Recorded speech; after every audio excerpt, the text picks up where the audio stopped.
Bonjour à tous et bienvenue dans ce premier épisode d'Inscotchable, le podcast qui vous rend incollable sur le whisky. Ici c'est Baudouin et j'ai tout simplement commencé cet épisode pilote par vous présenter notre projet. L'idée c'est qu'on se retrouve toutes les semaines, pendant 5 minutes environ, pour parler de whisky bien sûr, mais aussi de son histoire, de culture générale, d'anecdotes, bref de plein de petites choses qui nous l'espérons vous permettront de donner encore plus de relief à vos dégustations et qui vous permettront en tout cas de mieux connaître le whisky. Alors je ne suis pas tout seul dans l'aventure Inscotchable, je suis accompagné de Pauline, que vous entendrez très bientôt, puisqu'elle enregistre une bonne partie des émissions, et d'Amaury, que vous entendrez un peu moins, puisqu'il s'occupe surtout de notre site internet et de rédiger une bonne partie des sujets. Je vous propose de rentrer directement dans le vif du sujet avec une épineuse question qui est de savoir qui des Irlandais ou des Écossais peut prétendre à la paternité du whisky. Pour répondre à cette question, nous allons remonter dans le temps au 5e siècle et nous allons aller en Irlande pour mettre nos pas dans ceux d'un moine écossais. Oui, j'ai bien dit d'un moine écossais en Irlande, et ce moine a pas mal voyagé notamment en Égypte où il a appris les secrets de la distillation. Lorsqu'il est venu en Irlande pour y diffuser la bonne parole, il a aussi diffusé dans les populations locales l'utilisation de l'alambic. Ce moine, vous le connaissez très très bien, on le fête tous les ans en s'habillant en vert et en buvant un bon coup avec ses amis. Il s'agit de Saint Patrick. Nous allons ensuite avancer dans le temps jusqu'au XIIe siècle, où nous allons retrouver les traces dans pas mal de monastères irlandais de la fabrication d'un breuvage à visée thérapeutique. On ne sait pas exactement de quoi il était composé, on sait juste qu'il s'agissait d'un distillat auquel on rajoutait du miel et des plantes. On appelait ça l'huisg beata. Huisg beata, c'est un mot en vieux gaélique qui veut dire tout simplement eau de vie. D'ailleurs, le mot huisg, qui va ensuite se déformer à travers les âges, donnera le mot whisky. À la fin du XIIe, les Anglais vont envahir l'Irlande et vont découvrir et apprécier l'huisg beata.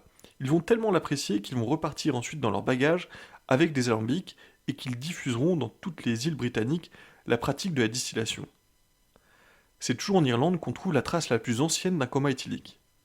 Il s'agit d'un chef de clan qui, pour la fête de Noël en 1405, a tellement abusé d'huisg beata qu'il a fait un coma éthylique sévère, tellement sévère qu'il en est mort.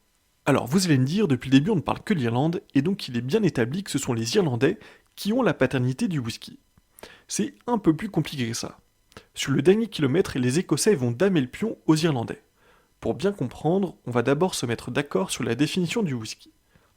Le whisky, c'est un distillat de céréales qui a vieilli pendant au moins 3 ans dans un fût. Comme je vous le disais, on ne sait pas exactement à partir de quoi était fabriqué l'huisg beata, dont on trouve des traces dans les monastères irlandais du XIIe. Le premier document qui atteste de manière formelle de la distillation de Malte est un document écossais. Il s'agit en fait d'un manuscrit qui date de 1494 et qui est adressé à un moine, Friar John Core, de l'abbaye de Lindores. C'est un peu au nord d'Édimbourg.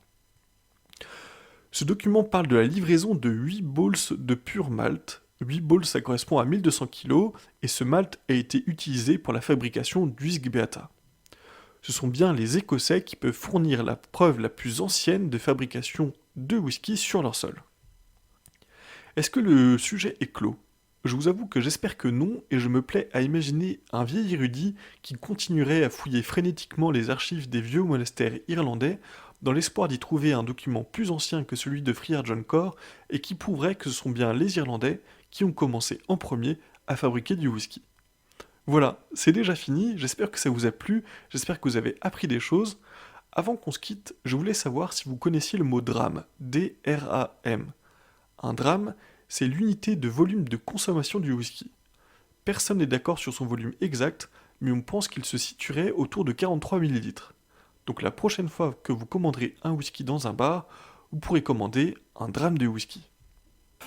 Avant qu'on se retrouve pour notre prochain épisode, n'hésitez pas à aller nous suivre sur Facebook, sur Instagram, à aller visiter notre site aussi qui est en cours d'édition. On vous a mis toutes ces informations dans la description du podcast. N'hésitez pas aussi à le commenter et à le suivre sur votre plateforme d'écoute. Et surtout, si ça vous a plu, n'hésitez pas à parler d'Inscotchable autour de vous. Vous êtes nos meilleurs ambassadeurs. N'hésitez pas à parler de nous à cet ami qui commence à s'intéresser au whisky ou à cet autre ami qui lui ne connaît que le William Peel. On ne peut clairement pas le laisser comme ça. Je vous remercie pour votre écoute, je vous souhaite une excellente journée et à très vite pour un nouvel épisode.